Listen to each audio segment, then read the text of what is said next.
Masalah sewa mobil memicu dendam berujung tragedi.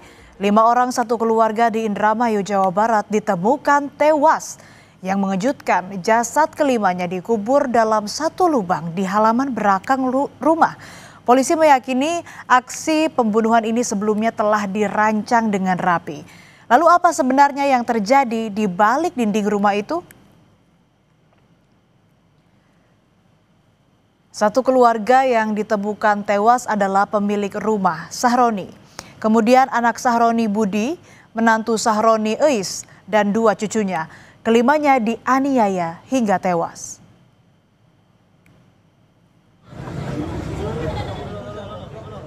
Senin 1 September 2025, warga Kelurahan Paoman, Indramayu digegerkan dengan penemuan 5 jenazah terkubur dalam satu lubang di rumahnya. Awalnya warga curiga rumah Sahroni sepi. Setelah dicek, ditemukan gundukan tanah dengan bau menyengat. Ada bagian tubuh muncul dari gundukan tanah. Polisi datang mengevakuasi 5 jenazah.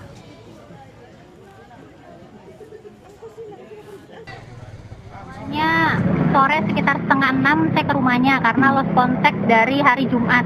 Jumat, Sabtu, Minggu, Senin nggak ada kabar dari Mama Ratu.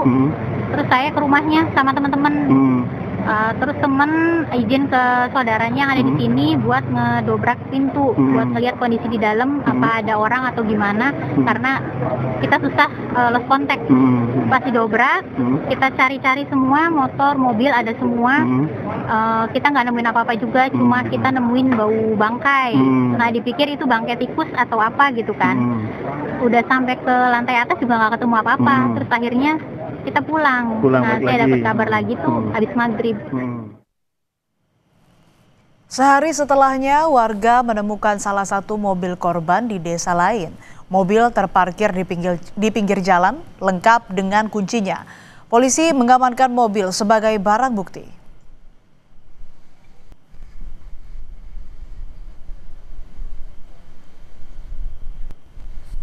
Pasti beli weru ya, cuman esok jam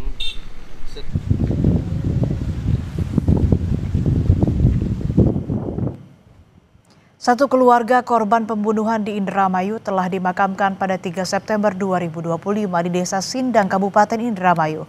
Pemakaman dilakukan usai identifikasi dan otopsi di Rumah Sakit Bayangkara, Losarang. Isak tangis warga mengiringi pemakaman. Di mata warga, keluarga Sahroni maupun anaknya Budi dikenal sebagai tetangga yang baik. Keluarga Pak Budi tuh baik, ya ramah, ya nggak inilah maksudnya mah nggak nyangka gitu sampai bisa ada kejadian kayak gini tuh. Tetangga mengatakan sebelum ditemukan tewas, salah satu korban sempat keluar rumah membeli ayam bakar. Kepada tetangganya, korban mengatakan membeli ayam bakar untuk tamu di rumahnya. Beli ayam bakar di situ di depan, 5. Ditanyain sama itunya tuh, buat apa banyak-banyak, ada teman, ada saudara datang. Pasca tewasnya satu keluarga di Indramayu, polisi sempat mengamankan sejumlah warga dan seorang mantan karyawan korban. Ketua RT menyatakan warga yang ditangkap tak boleh dijenguk keluarga.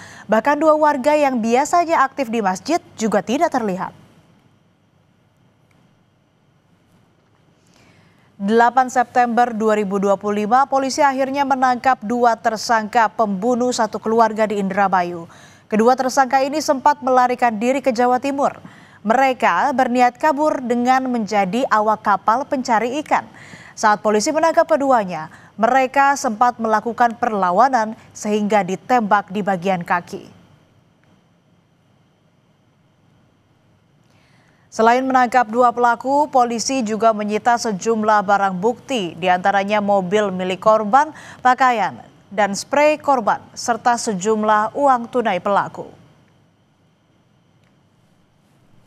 Pelaku sempat kabur, jadi sempat kabur ke arah Jawa Tengah, namun kemudian kembali lagi ke Indramayu karena mereka berdua tidak tahu harus berbuat apa dalam pelarian itu. Hubungan antara pelaku dan korban itu hanya saling kenal dan juga pernah kebetulan bekerja bersama dengan salah satu korban. di salah satu bank. Motif dan lain-lain sekarang kami sedang dalami, baru kita amankan tadi, kita sedang gali keterangan mereka dan juga mencocokkan bukti-bukti dan untuk menyimpulkan modusnya seperti apa. Sebelum membunuh kelima korbannya, pelaku menggunakan akal bulus dengan datang ke rumah korban dan mengajak berbisnis. Saat korban mengajak ke gudang, pelaku menganiaya satu persatu korbannya hingga tewas. Polisi mengungkap motif pembunuhan satu keluarga di Indramayu, Jawa Barat diduga lantaran dendam terkait rental mobil korban. Pelaku R sempat menyewa mobil milik korban namun mogok saat dipakai. Pelaku kemudian meminta kembali uang sewa Rp750.000, namun korban menyatakan sudah digunakan untuk membeli sembako. Pelaku bersama rekannya kemudian merencanakan pembunuhan terhadap para korban. Saudara tersangka ini R ini merasa kesal kepada korban ya saudara BA karena sebelumnya pada tanggal 25 itu yang bersangkutan berencana untuk sewa mobil milik saudara BA ini ya. Mobilnya berupa Avanza ya. Kemudian yang bersangkutan ini sudah memberikan uang sewa tadi kurang lebih 750.000 ya. 27 yang bersangkutan ini ke rumahnya untuk mengambil kendaraan tersebut, tetapi ternyata kendaraannya ini sedang mogok ya.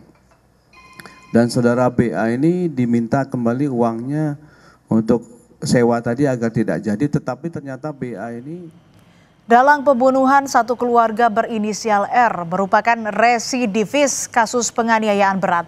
Dalam menjalankan aksinya, R dibantu seorang rekannya berinisial P dengan iming-iming 100 juta rupiah. Tersangka R telah merencanakan pembunuhan terhadap 5 orang. Masalahnya dipicu soal sewa kendaraan. Keduanya dijerat pasal pembunuhan berencana dengan ancaman maksimal hukuman mati. Banyak masalah yang dianggap sepele ternyata bisa berakibat fatal. Perlu kewaspadaan dalam menyikapi segala masalah, terlebih terhadap orang yang tidak dikenal baik.